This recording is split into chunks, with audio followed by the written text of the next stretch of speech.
tout le monde a un souvenir de Coluche. Tout le monde dans sa vie a quelque chose qui résonne quand on prononce son nom. Mais vous, qu'est-ce que vous gardez de plus cher et de plus fort de lui? Ce qu'il m'a donné, c'est énorme. D'abord, quand je l'ai connu, j'étais gamin. J'avais fait quelques petites études, mais j'étais un vrai branleur. Donc la première chose qu'il a faite, c'est qu'il m'a formé pendant 5 ans en me faisant faire les éclairages quand il faisait du spectacle. Et au bout de 5 ans, un jour, sans que je comprenne bien pourquoi, il m'a dit maintenant ça suffit, tu vas arrêter les éclairages, tu vas devenir régisseur. Et puis encore un an après, il m'a dit bon maintenant ça suffit, on va faire une campagne présidentielle et puis tu vas être mon secrétaire, je vais t'appeler mon bureau politique ambulant. Bon, c'est celui qui m'a appris à bosser, il m'a appris énormément de choses. Comment est-ce qu'il était dans l'intimité, Coluche? À vivre, il était comment? Il y a toute une première période, avant qu'il devienne on va dire, le roi du music-hall, dans laquelle il est odieux.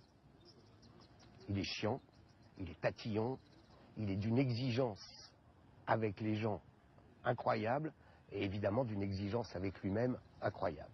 Il bosse, il bosse, il bosse. Et à ce moment-là, quand il est lui-même, j'ai envie de dire, en train de courir après lui, de se trouver, il n'est pas facile à vivre. Moi, il me fait peur. Les premières années où j'ai bossé avec lui, il me faisait peur.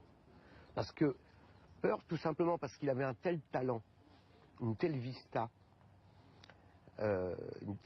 des gens qu'il avait devant lui, que s'il voyait un truc qui lui déplaisait, il vous le disait.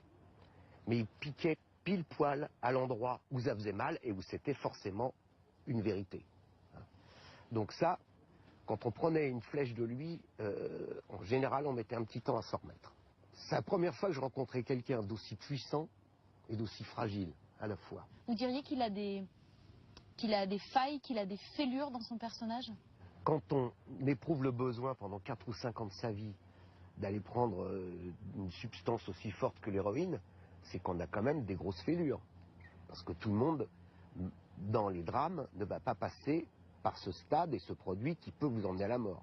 Autodestructeur? Voilà, donc il y a une autodestruction. Il y a une sorte de... C'est un homme excessif.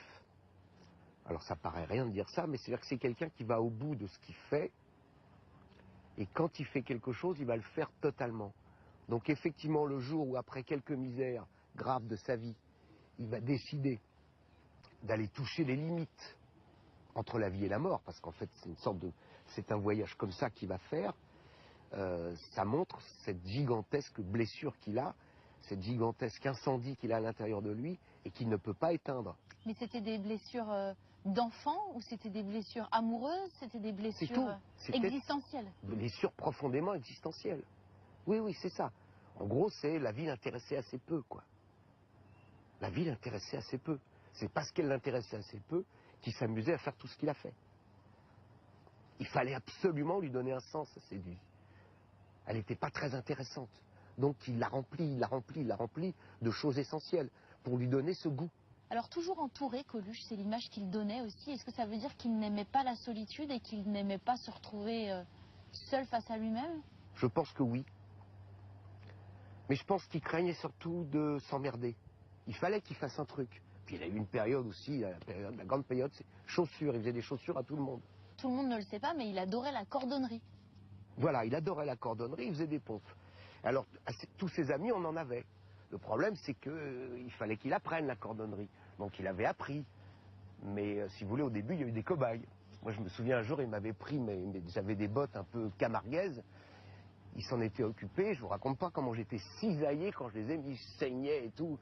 Tu veux que je te fasse tes autres chaussures? Non, non, non, non. Non, non, parce que là, faut qu'on y aille. Vous voyez? Voilà, il y avait ce côté-là. Alors, il y avait aussi le côté, bizarrement, très, très maman-papa pour son entourage. Il s'occupait de nous, souvent. Et en même temps, c'était chez lui aussi très pensé, parce qu'il considérait tout à fait normal qu'on s'occupe de lui. Mais c'était toujours, et ça c'est sa grandeur dans les termes d'un échange. C'est pas je te prends, mais ce je te prends et je te donne. Alors je te prends, je te donne. Le meilleur exemple, c'est peut-être les restos. Il y a à l'époque 200 000 personnes, on estime à peu près à l'époque, 200 à 300 000 personnes qui sont sorties des filets du chômage de longue durée et qui en sont à ne pas pouvoir bouffer normalement. Et ça, le jour où il voit ce reportage-là à la télé en 84, je suis avec lui, il m'en parle, il me dit, mais attends, pas possible, on peut faire quelque chose.